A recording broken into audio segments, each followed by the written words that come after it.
interested in your lifestyle because you have done so well and you've kept this up for so many years. What motivates you? Well, going back as, you know, with my start is what I'm overcompensating for. And as you say, you're an asthmatic, so was I. Amazing, I could only run, if I ran 100 yards, I'd be wheezing.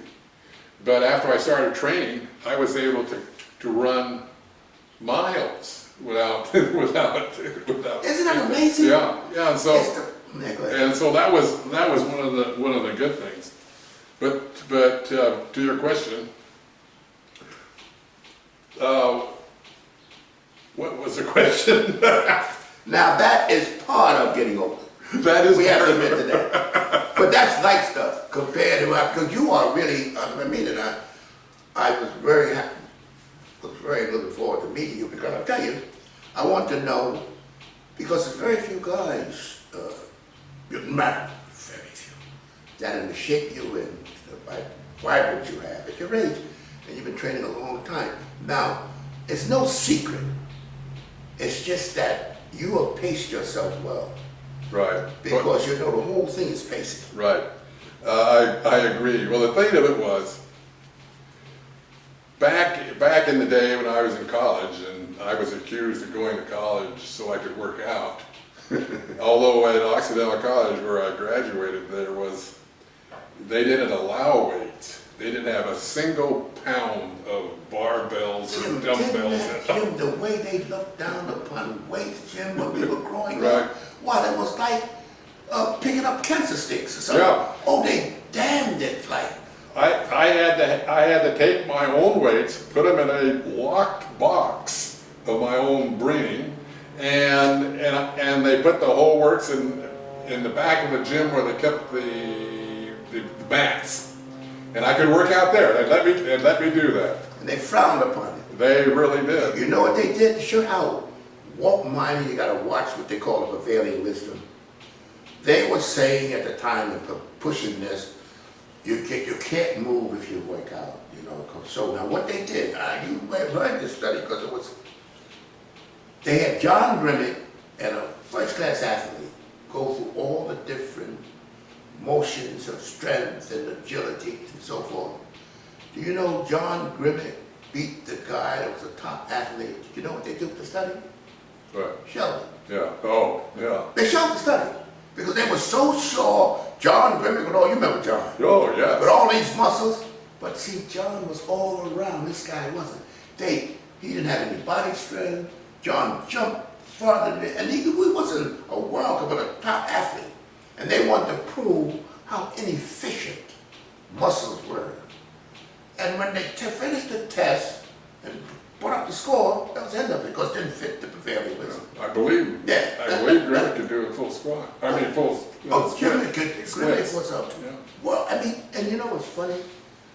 They were so down on us, you remember? I know a guy had so much he couldn't raise his arm. Remember those stories? Oh, yeah. He couldn't raise his arm. His arm was like this. And they enjoyed it. Now, you don't even remember muscle bound that time? You don't hear the word muscle bound. Yeah. You don't even hear it today. No. I never thought. Only a song. I never thought I'd live to the day where it's as accepted as it is now, and everybody wants to do it. That doesn't necessarily mean Mr. America, but everybody wants to train and realize how beneficial it was. Mm-hmm. And you see, they got it, and like Sonny Liston and fighters, the athletes that use weights were denied that they were on drugs because if you lose weight, something's wrong. You're running your profession. Mm-hmm. But weights strengthen. It's like that guy, a pitcher. Mm-hmm. His arms were always pulling his muscle because he never built his muscles strong enough so that pitching was light stuff. Mm-hmm. You see. But now, okay, get back to you. Okay. Now. Because you're the man. Okay. You asked me about really getting interested in this. And you mentioned Floyd Page and John Grimmick. They go way back. I had the opportunity and the great honor of attending the 1949 Mr. USA contest at the Shrine Auditorium as a 16-year-old kid with braces who went down with his scoutmaster, although I was too old to be What scout. did you want to go at? You were into bodybuilding. Oh yeah, I was reading the magazines all the time. Yeah. You know, and the battle between Bob Hoffman and Joe Weider. And you would read this and that, and the next day you saw all the workouts. That show, you know the show I'm talking about.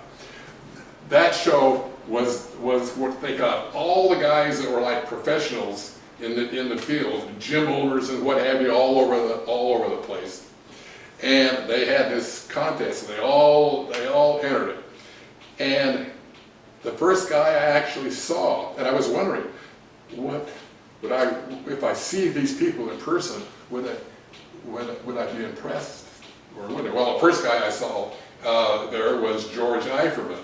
They were doing a bench press contest, and you know he had this huge chest, and he took this collar-to-collar grip. It was 250 pounds, and he did 20 reps. All the other guys with a narrow one, no matter how big or strong they were, could. But that's why he had his pecs so. Yeah, that's the way he did his. So now, coming up now, Pat, you know, that was young. When you got into your later years, what did you start to do? How did you start to modify? I mean, right then you were like looking in astonishment. Then you start thinking about focusing on your own body. And what did you start doing, modifying? Did you start to train harder? When did you start to keep a meticulous record of your training? I never did until about 1961, when I had my own, you know, I had a gym in my own place. That's 40 years ago. You act like, see, that's what happened, old man. You know, 40, that's pretty good. Yeah. Then you were about 40. That's when you started?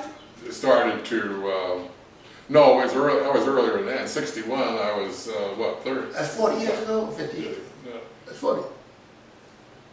What, 61? That's 40. We're old men. We don't add it. You know what's funny? You know, yeah, it's funny, like you're trying to figure out the age. But see, what's the most important thing with me and you is watching you in comparison to all of these people that are your age. I mean, and that's why I consider you phenomenal. And the reason I'm talking to you now, I'm the same age as you are, but I'm not training. Matter of fact, I must say I haven't trained in quite a while. And I want to get back into it. I want to get back. And you know what fascinates me really? Is that damn mind. My mind wants to do with my body doesn't. And see, I don't get enough rest because I got to work at that store. I don't get enough rest to compensate because as you get older, you need more downtime. Mm-hmm. Now I want to know something. And supplementation. Have you always supplemented? Well, it depends on what you're talking about. It's supplements. Supplements, I mean the vitamins and the protein and the things. Well, as long as the original, when I was bulking up in that, you saw that picture, this one here, this was in 1960. That's you? Yeah, that was me. And that's you? That's when I weighed 215. Wow, you look so big and juicy. You look juicy here. Well, I was. You know, that's when that's before they had the drugs. And what you did, and I'm sure you know this, you ate 300 grams of protein a day, and you worked out, and you just. How did you come down to what you are now? What'd you do? Oh, well, I still kept the 300 grams when I came down, but after that I lost. How'd you come down? I didn't eat as much carbohydrates. I lost 35 pounds in 56 days. I was going to enter the Mr. LA in 62, but I still had a 32-inch or 3-inch waist and no cuts. And so I we did suntan stuff. I was out I don't tan very good, so I stayed out in the sun as long as I could up till like November. Then I got the sun lamps, and still I was. But tell me, you haven't told me yet what supplements you take now. Supplements you take now. Oh, 5 scoops of whey protein is the main thing a day. How many a day? Yeah, that's Five a day. They don't realize the importance of protein, especially as you get older. Because as you get older, the body doesn't metabolize protein as well as when you're younger. See, you know what's attracting with older men? You need more nutrition as you're older when you're younger, because the body's not efficient in breaking it down and Right, absorbing it. right. Okay, we got the protein. Now, Uh-huh. what's the next thing? Well, then I have 8 cottage cheese and. No, I'm talking about supplements. Oh, supplements. Oh, supplements. Well, of course, I take regular vitamin, just a regular Which one? vitamin. Oh, I don't know. You take some with, do you take glutamine? Glutamine. No, You don't take glutamine? no. I take some BCAAs. The spreads change. Yeah. Do you take, you don't take glutamine, that's, you take Well, arginine? there's a lot of glutamine. Is there? No, see, glutamine works separately. When you take glutamine and take it, but you're not supposed to take glutamine. Glutamine is one of the amino acids. But you see, when you take it separately, it's the most abundant amino in the body. It helps the digestive system. Even the doctor, and it's essential for recovery.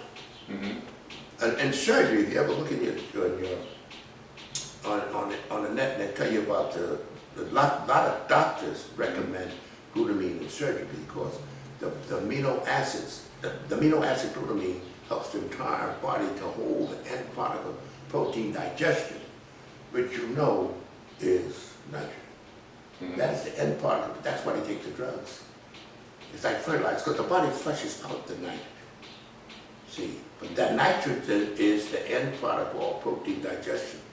The body flushes it out what it doesn't need. Steroids hold it in to the muscle, and you become freaky. That's one of the reasons we grew like we grew. We ate so much protein, and we ate it so often that we maintained the positive nitrogen balance, which fed the muscle. Not as efficient. That's one of the reasons why my arms are so big, because you see, I focus and use training my arms. I had priority. I wanted big arms.